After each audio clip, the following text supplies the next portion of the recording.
I never thought I'd start my 80th birthday throwing a vase at my own goddamn son. But there I was, one slipper on, fire in my chest, and rage spilling out of my knuckles like I was 30 again and back in Cairo, interrogating men who'd underestimated me just like Daniel did. It was the look on his face that did it. That smug, sideways look he gives me whenever he thinks I've forgotten how to spell my own name. That "we're just here to help" tone he uses when he's actually here to control. They thought I was slipping. They thought I'd gone soft.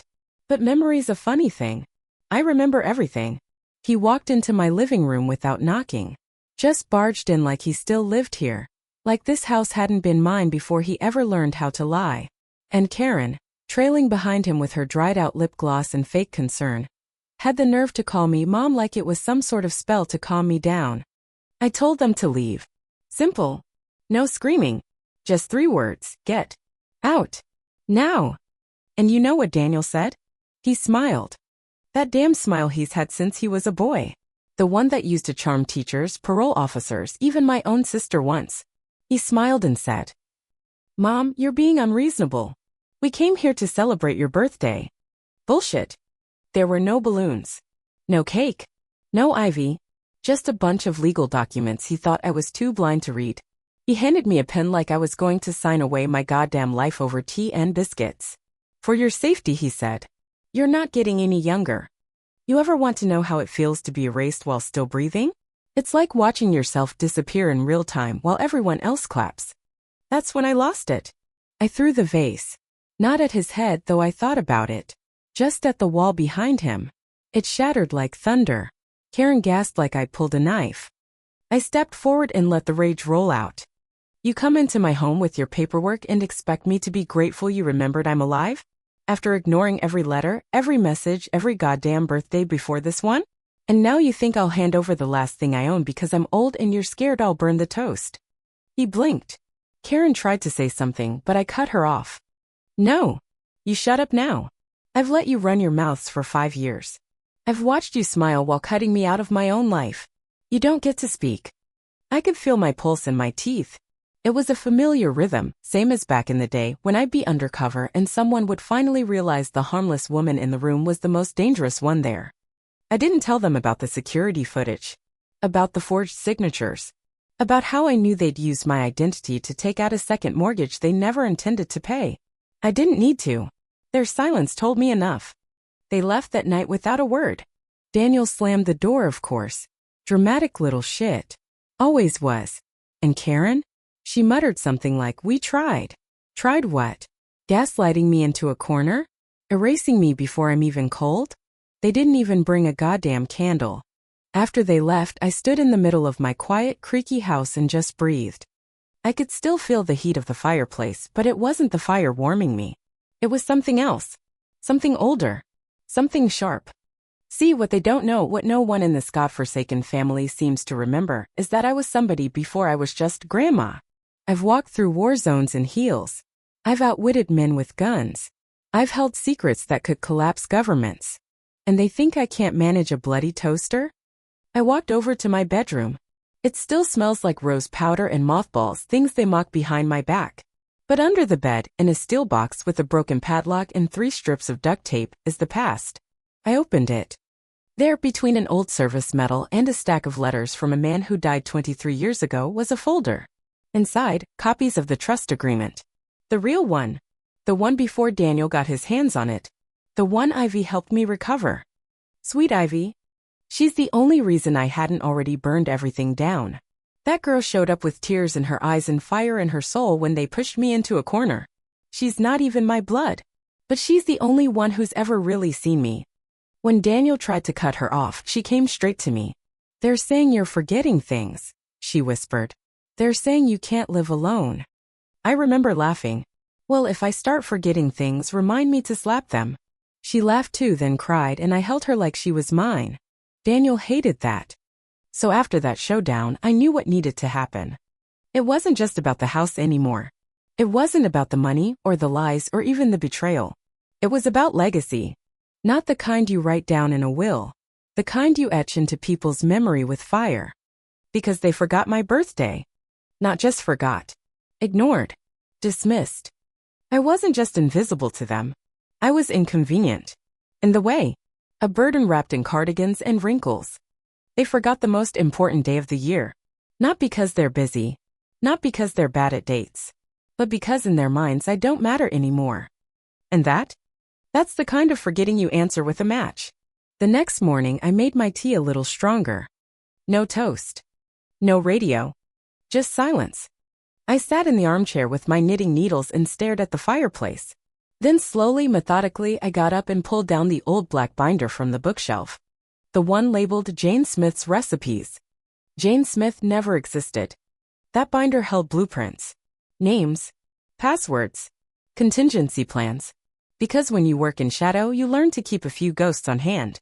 Page 6. Cold operation, family collapse. It wasn't written for them, but it would damn well work on them. I picked up my rotary phone. The one that's not plugged into anything visible. I dialed 3 digits. The line picked up on the first ring. A voice, raspy, old British, said, "Redbird." I whispered back, "Candlelight." And just like that it began. Let me tell you something about revenge. It's not about explosions. It's not about poison or bullets or loud courtroom drama. Real revenge is methodical. Patient. It's knitting a scarf with razor wire. It's putting arsenic into a birthday card smile. It's the silence before the scream. I wasn't going to hit back the way they expected. Because the only thing more terrifying than an angry old woman is one who's smiling. I gave them no hint. Not a single warning. I baked pies. I sent thank you notes for the visit. I sent Ivy a coded message through her chess app. She knew what a bishop in the corner meant. I started leaving lights on in odd patterns. Cameras were rolling. Phones were monitored. But the truth? The real truth? They'd already lost. They just didn't know it yet. Because when they forgot my birthday, they reminded me who I used to be. And who I could still be. I didn't need a candle. I had matches.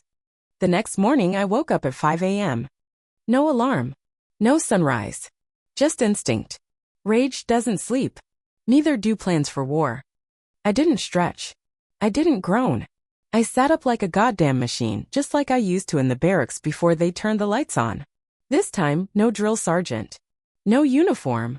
Just me, my bones, and the bitter taste of betrayal still curling at the back of my throat like smoke. By 5:10, I had the list. Written in fountain pen, on the back of a church flyer they left on my porch last Sunday. Thought that was cute. Hope in the storm, it said. I figured I'd give them a real storm to pray about. I wrote out everything I needed. Not groceries. Not prescriptions. No. Tools. Tools for burning things down without ever striking a match. Item 1, Ivy. She was already ready. That girl doesn't wait for the call, she is the call. We'd agreed months ago when I first suspected Daniel was fiddling with the trust fund that we'd run silent until we couldn't. Now we couldn't. Her first job? Distribution. She had flash drives. Password protected, AES 256 encrypted. Each one held a different flavor of truth. Tax fraud. Illegal land transfers. Medical records altered. Campaign donations misdirected. Daniel didn't know it, but he'd already confessed. To his own mother. He just didn't know she'd recorded him. I kept the microphone in a hollowed-out knitting needle. God bless Cold War technology, those bastards built stuff to last. Ivy's second job? Front-facing innocence. No one suspects the girl who bakes sourdough on Instagram. Not when her eyes twinkle and she posts self-care Sunday selfies. But buried in her DMs? Hellfire. Item 2, disruption. I started small. The mailbox. That's where I slipped a letter, not to Daniel, no. To the press. Anonymously. Carefully. Nothing direct. Just breadcrumbs. Then I mailed another one to his campaign office. Not a threat. A reminder. Inside the envelope, a single photograph. Him at 22 holding a joint at a frat party. Nothing criminal. But the woman on his lap? Not his wife. Not even close. I included no return address. Just a note written in red ink. The past always remembers. Item 3, silence. People don't understand the power of silence anymore. They're too addicted to attention. To noise. So I went quiet. I stopped answering the phone. Stopped waving at the neighbors. Didn't go to church. Not even for bingo. They started to worry. Which is exactly what I wanted. Because the more quiet I got, the louder their guilt became. Karen left me a voicemail. "Hey, just wondering if you're okay. We're here if you need anything." I played it once, then deleted it. You don't get to whisper care after screaming neglect. But Daniel? Daniel didn't call. That was his tell. Always had been. He'd go full ghost the moment he knew he fucked up. Like the time he dented my car and blamed it on a mystery van. Or when he forged my name on a loan application in 2006. He doesn't apologize. He just disappears and hopes time erases sin. But time doesn't erase anything. Time is my weapon. And I've been sharpening it for decades. Phase 2, the freeze. Next I called in a favor. Frankie numbers Delano. Old friend. Old debt. Still owed me for pulling him out of that shitstorm in Prague back in '72. I asked him one thing, freeze the assets. Not all at once. No. Just the accounts tied to the trust. Let him wake up one morning, check his bank app, and feel that click in his chest. You know the one. That icy snap when you realize the safety net's gone and the floor beneath you is next. The beauty of it? Legally airtight. Because I still held majority control. Buried in the subclause of Clause 14. Page 72. Font size 8. Daniel never read past the cover page. That's the problem with smart men who think they're smarter than the women who raised them. Phase 3, the flame. This part was poetic. I planned a dinner. A nice one. Linen napkins. Candlelight. Home-cooked pot roast with the recipe Daniel used to beg for when he was 12. I sent handwritten invites, one to each family member. Even the estranged ones. Even Daniel's older half-sister from his father's first adventure. Everyone but him. His invite? Was a court summons. Delivered at exactly 6:01 p.m. Just as the family began to arrive. Just as Ivy raised her glass to toast. Just as he opened the door expecting roast beef and found retribution. The look on his face when he realized he'd been excluded? Tasted better than cake. And through it all, I smiled. I waved at the neighbors again. I baked cookies for the mailman. I even joined bingo night, won twice. Gave away the prize. Let them all think I was healing. That the storm had passed. What they didn't know was this. The storm hadn't passed. It had just learned to walk in heels. Final stage, broadcast. I had one last strike. One that couldn't be taken back. Ivy loaded the master file. The one with everything. Every dirty secret, every cover-up, every lie they told to keep me quiet, every document they manipulated to keep themselves rich. She timed the upload perfectly. 1 week before the election. To a website titled Forgotten but Not Gone. And we didn't share it. We leaked it. To a mommy blog. To a Reddit board. To 3 niche Facebook groups. And then to one TikTok influencer with 1 million followers and a taste for scandal. By morning it had a name, #TrustFundTrader. By afternoon, Daniel's campaign manager had resigned. By evening his face was all over the news. And I was at home, watching reruns of Columbo, sipping chamomile, knitting Ivy a scarf. Red and gold. Victory colors. But I wasn't done. Oh no. This wasn't just punishment. This was a reminder. A goddamn monument. Because you don't forget someone who fights back. You don't erase someone who carves their name into your fucking nightmares. Daniel tried to take my house. My mind. My freedom. So I took something he can never get back. His illusion of control. I didn't stop when the stories went viral. No, that was just wind in the sails. You see, revenge isn't about the moment they fall. It's about the long drop. The time they spend in free fall realizing they're not going to land where they thought. And by the time they hit bottom, everything they built will already be on fire. So I laid one last string of kindling. A simple will. Dated, signed, notarized. Nothing dramatic. I even wrapped it in lavender ribbon. Let them believe it was a gift. It wasn't. It was a trigger. Because the moment Daniel read it, if he ever bothered reading anything at all, he'd see what I'd done. I disinherited him. Publicly. Legally.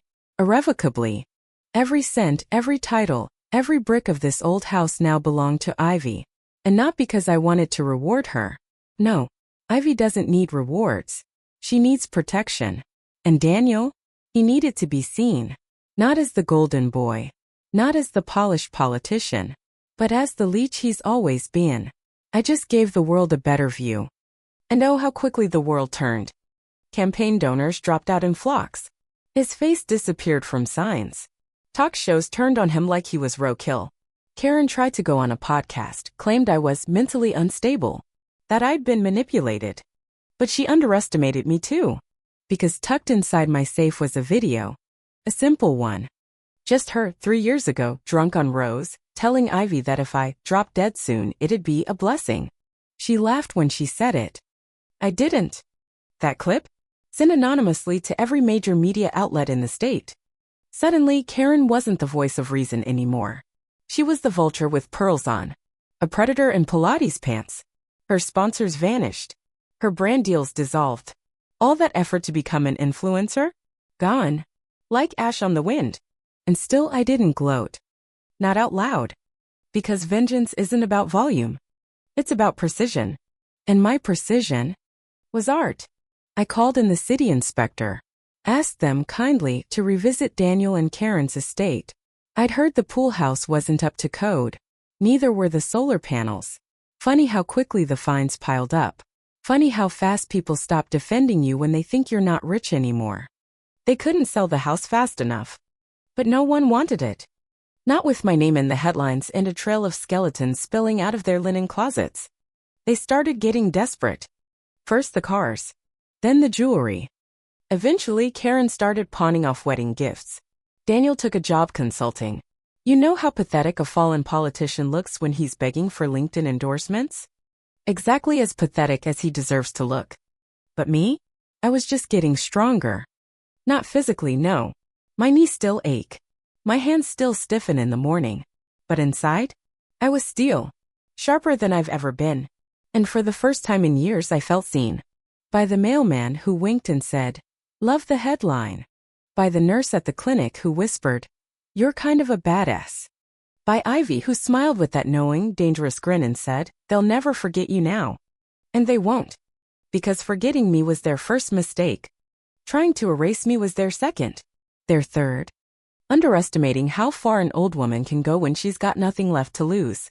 I didn't need to scream. I didn't need to punch. I didn't even need to raise my voice. I just needed time. And I used every second like it was ammunition. Because they thought they were taking the house. They thought they were stealing a birthday. They thought they were winning. But I'd already started the fire. And soon enough, they'd see. I didn't light a candle. I lit the fuse. And now? Now we wait for the blast. I didn't rush it. When you're setting a trap, you don't slam the door shut. You leave it cracked. Invite them in. Let them believe it's still their house, their dinner table, their show. Let them feel safe, comfortable enough to get cocky again. I spent weeks making the bait look beautiful. The house was spotless. Polished silver. Pressed linens. Candlelight soft and golden, like the kind they used to see in holiday catalogs they never let me pick from. I made the pot roast exactly the way Daniel liked it. I even made Karen's stupid kale salad, dry, tasteless, self-righteous. I plated it like it was a gourmet gift. It wasn't a meal. It was an execution. I invited them all. Not just Daniel and Karen, but the whole family. Cousins who hadn't spoken in years. Aunt Linda, who once said I should be in a home. Even the neighbor who once reported me for hoarding newspapers. And they all came. Of course they did. Because no one says no to a widow turning 80, especially after she's become a viral sensation. Especially when reporters might be watching. And Ivy made sure of it, just a quiet post about Grandma's big night, tagged with enough keywords to make Google weep. They arrived with fake smiles, empty hands, and camera-ready pity. I counted every one of them as they entered. 12 total. 12 sinners in my sanctuary. Perfect. Dinner began like a polite murder. Clinking forks. Forced laughter. Compliments no one meant. Ivy sat beside me, ice calm but sharp, like a soldier awaiting orders. And then Daniel walked in. Late. Of course he was. He wore his desperation like cologne, overcompensating with a navy blazer and a fake grin that stretched too wide across his face. Karen trailed behind him, makeup overdone, smile strained. She knew. Maybe not all of it. But enough. Enough to smell the gasoline in the air. They took their seats. I offered them wine. Daniel refused. He didn't trust the glass. Good instinct. Too bad he never applied it to anything that mattered. I let them talk. I let them lie. I let them paint me as the fragile old woman they had ignored into oblivion. All while Ivy was syncing the Bluetooth speaker to my iPad. At 7:42 p.m. I stood. Forks paused midair. Karen swallowed hard. And then it began. First came the photo slideshow. Not family pictures. Evidence. Projected onto the living room wall like a PowerPoint from hell. Bank transfers. Forged signatures. A blurry image of Daniel entering a lawyer's office 3 weeks before the trust changed. Tax filings with numbers that didn't line up. Karen's private messages, from her influencer burner account, where she called me a dried-up liability. I didn't speak. Not yet. I let the room speak for me. Gasps. Shifting chairs. Someone muttered Jesus. Ivy watched it all, her hands folded, her mouth set in stone. Then the video played. Security footage. From the house. A hidden camera in the study. Daniel rifling through my filing cabinet. Karen coaching him. Whispering, just say she's confused. She won't know the difference. The timestamp read 3:13 a.m. Daniel stood up then. Tried to talk. Tried to spin it. I raised a hand. He stopped. I finally spoke. And I said this. I remember everything. That's all it took. Silence fell like a hammer. The air grew thick. Aunt Linda's fork hit the plate. One cousin began to cry. Karen got up to leave. The front door didn't open. Locked. That's when they knew. This wasn't just a dinner. This was a reckoning. I walked to the table. Calm. Slow. Each footstep landing like a drumbeat in a war march. I placed a single envelope in front of Daniel. Inside, a restraining order. Filed. Signed. Delivered. He could no longer legally step foot on my property. He could no longer touch a dime from the trust. He could no longer manipulate Ivy, claim power of attorney, or speak on my behalf in any legal matter. He was done. But I wasn't. Because this wasn't just about legal revenge. This was about memory. So I lit a candle. Just one. No cake. No song. Just wax and flame. And then I said, let's talk about birthdays. And I told them, every one of them, how they'd erased me year after year. How they ghosted my calls, tossed my letters, mocked my age. I listed each missed holiday. Each canceled visit. Each lie they told to justify it. They shrank in their seats.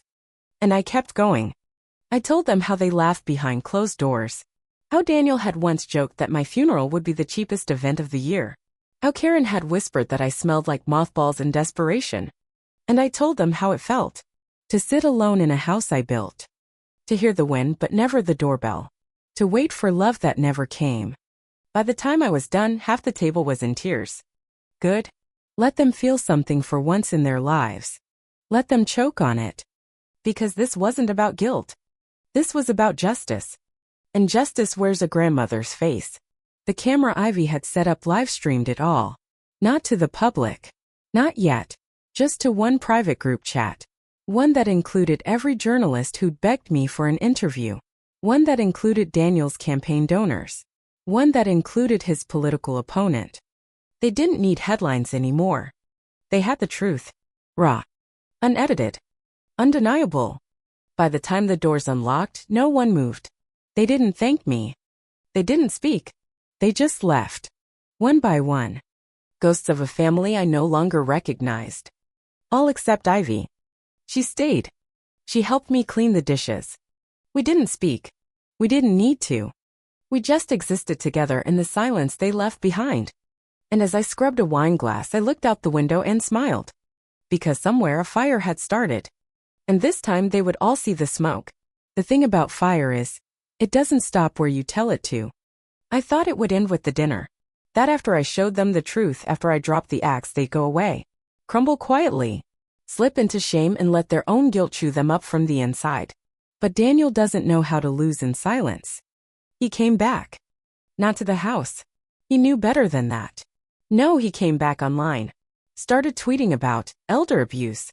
Claimed he'd been framed by a bitter granddaughter and a deteriorating old woman with a god complex. He posted grainy clips out of context, called me unstable, said I'd faked my illness, accused Ivy of radicalizing me. He tried to flip the narrative. Poor him. Misunderstood son. Demonized politician. Bullshit martyr with a blue check mark. What he didn't know, what he never understood, was that I was still holding back. That I hadn't even played the final card. So I opened the drawer. The one with the box. The one with the cassette tape. Not a USB. Not a digital file. A goddamn cassette. Something old. Analog. Unhackable. Something real. It was from 37 years ago. A phone call. Recorded off the wiretap I'd installed after Daniel dropped out of college and started making business deals. I was working government back then, not just knitting sweaters and drinking tea. He never knew how much danger he danced with. On the tape, you can hear him planning a false insurance claim. He and his buddy talking like they were in a movie, laughing about torching a warehouse and blaming electrical faults. No one got hurt. But the crime? Still stands. That tape? I sent it straight to the press. And then I waited. This time I didn't host a dinner. I didn't light a candle. I didn't even leave the house. I sat on my porch with Ivy drinking lemonade, while the world watched my son unravel in real time. First came the local stations. Then the national ones. Then the freeze. Not just financial. Social. He became radioactive. His friends ghosted him. His campaign withdrew.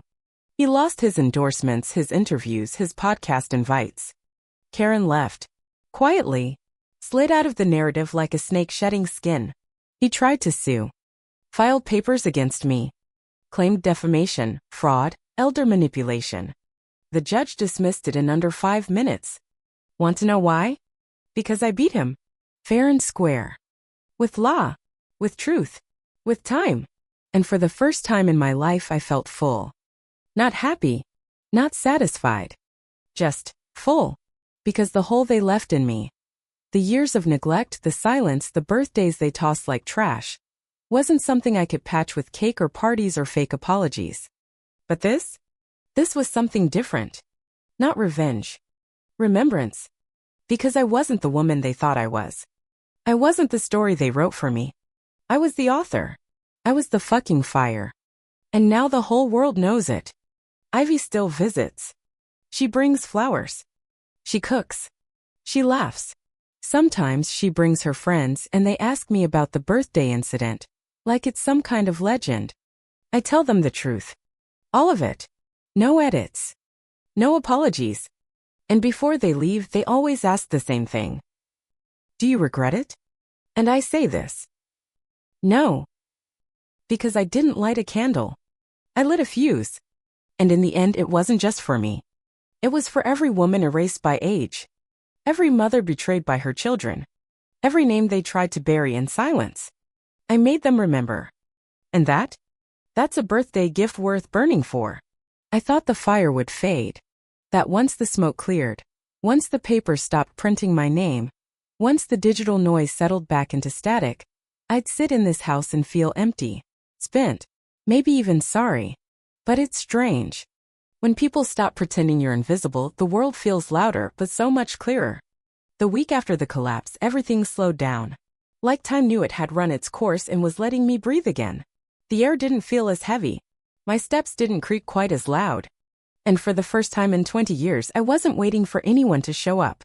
No birthdays marked by silence. No holidays with empty chairs. No more hoping for people who only ever came to take. It was just me. And Ivy. She brought lemon bars. Said she found the recipe in one of my old journals. Called them liberation bars. I laughed harder than I had in months. My ribs hurt afterward and God, it was glorious. We sat in the sunroom. No curtains drawn. No whispers. Just two women across generations who had chosen fire over forgiveness. And we were okay with that. We didn't talk about Daniel. Not because he was forgiven, because he was finished. His name had become ash. Not on my lips. On theirs. The neighbors who used to cross the street when they saw me now waved. Some of them even stopped to talk. I saw the article they'd say. You really gave it to him. One even brought me a bottle of wine, the label scribbled over with a Sharpie that said, "The Forgotten Flame." Cute. They started calling me that, the Forgotten Flame. At first it was a joke. Something Ivy whispered with a smirk when she thought I couldn't hear her. But then I saw it online. Then on a t-shirt. Then on a sticker stuck to a pole downtown. They made me into a symbol. A folk tale. A badass granny meme. I should have hated it. But I didn't. Because for years I begged the world to notice me. Quietly. Politely. Subtly. And now? Now they saw me. Not the woman who needed help crossing the street. Not the burden at the family reunion. But the storm they should have never ignored. A woman capable of silence, yes, but also of scorched earth justice. And isn't that what we all want? To be seen. To matter. To burn bright one last time before we fade. Ivy started a newsletter. A stupid little Substack called The Grandmother Files. I thought it was dumb at first. Until I read her first post. She wrote. She didn't go viral because she was old. She went viral because she was righteous. She reminded us that age doesn't erase you. Being quiet doesn't mean you're weak. And a woman who's been ignored too long will always come back louder than anyone can handle. I cried. Not the dramatic kind. Not sobs. Just one tear, slow and hot, down my left cheek. I wiped it away and muttered smartass under my breath. But I was proud. Because Ivy didn't just help me take back my life. She inherited something far more valuable than money or property. She inherited fire. And she knew what to do with it. A few weeks later, a group of women came to my door. Not reporters. Not curious gawkers. Just women. Some young, some old. One wore a Flame Club sweatshirt. Another had gray hair pulled tight in a braid and eyes that looked like they'd seen too much. They didn't speak at first. They just stood there. Like soldiers waiting for a signal. Finally, one stepped forward. She said, "I left my husband last month. After 32 years. Because of you." Another said, "I got my mother's inheritance back. Because of what you did." And another.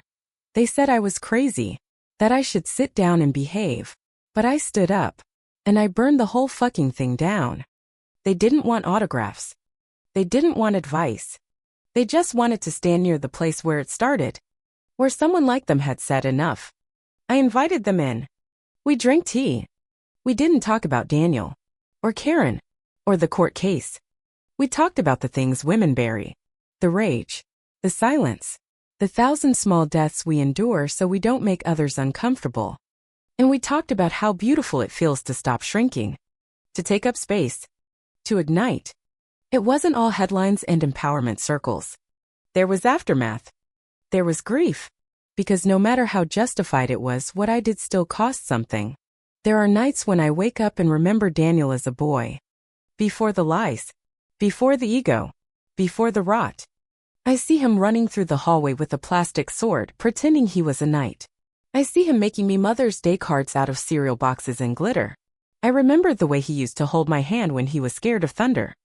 And I wonder if I failed. If somewhere in that boy's life I missed something. A moment. A warning. A way to reach him. But that sadness? It doesn't last long. Because I remember what he became. What he chose. How he stood in my living room and tried to erase me with a smile. And then the guilt fades. Because you don't regret stopping a fire that was already burning toward you. You just thank God you had matches of your own. Sometimes I walk through the house and talk to him. Not the man. The boy. The version of Daniel I still keep in the back of my heart, sealed like an old photo. I say, "You had a good mother. You had a chance. You burned it." And then I light a candle, not for him. For me. Because this house is full of ghosts. But I'm not one of them. Not anymore. A month after the dinner, I got a letter. Handwritten. Cream paper. Blue ink. Expensive stationery, the kind people use when they want to seem human again. It was from Karen. She apologized. Said she didn't know what Daniel was doing. Claimed she was manipulated. Afraid. Caught in the middle. She said I was stronger than she ever gave me credit for. That she hoped someday we could talk. I folded the letter once. Then again. And fed it into the fireplace. Because Karen never said sorry when it mattered. Not when she accused me of forgetting things I remember clear as glass. Not when she cut Ivy out of our lives. Not when she sipped wine while Daniel plotted over my bank account like it was a board game. Forgiveness isn't owed. It's earned. And there are some bridges you don't rebuild. You leave them in ash as a warning. I never wanted to become a symbol. All I ever wanted was to be loved the way I loved. To have one goddamn candle on a cake. A card with my name spelled right. A knock on the door that wasn't followed by theft. But life doesn't give you what you deserve. It gives you what you demand. And on my 80th birthday I stopped asking. I took. And maybe that scares people. It should. Because for too long we taught women like me to sit down and smile. To die quietly. To disappear politely. But I won't die quiet. I won't disappear. I will leave this world with my heels dug in, my house in my name, and my story carved into the damn sidewalk. I don't need a statue. I don't need a monument. I have this. This moment. This silence. This fire. Last week, Ivy took me out. A little diner by the water. Fish and chips. Sunlight. And a waitress who kept staring at me like I was someone. When she finally came over to refill my tea, she leaned in and whispered, "Are you the birthday woman?" I nodded. She smiled genuine, wide, full of something I hadn't seen in a long time. "Good," she said. "I told my mom. If they ever forget mine, I'll do exactly what you did." She walked away laughing. And I just sat there, smiling into my cup, thinking, good. Remember me. Quote me. Fear me if you must. But never ever forget me. Because I didn't light a candle. I lit a goddamn fire. And now? The whole world's still warm. So maybe this story wasn't what you expected. Maybe you thought it would end with a hug, or a tearful reunion, or a soft moment of forgiveness. It didn't. Because real life doesn't always end with candles on a cake. Sometimes it ends with a house full of smoke and a woman finally standing in the fire she lit herself. And if any part of you felt seen in this story, if you've ever been silenced, erased, or made small just because someone assumed you wouldn't fight back, then I want you to remember this. It's never too late. Not to speak. Not to strike. Not to burn. Subscribe if you want more stories that don't flinch. Stories that bite back. Stories that make people look twice. Because this isn't just a story. It's a warning. And I've still got matches.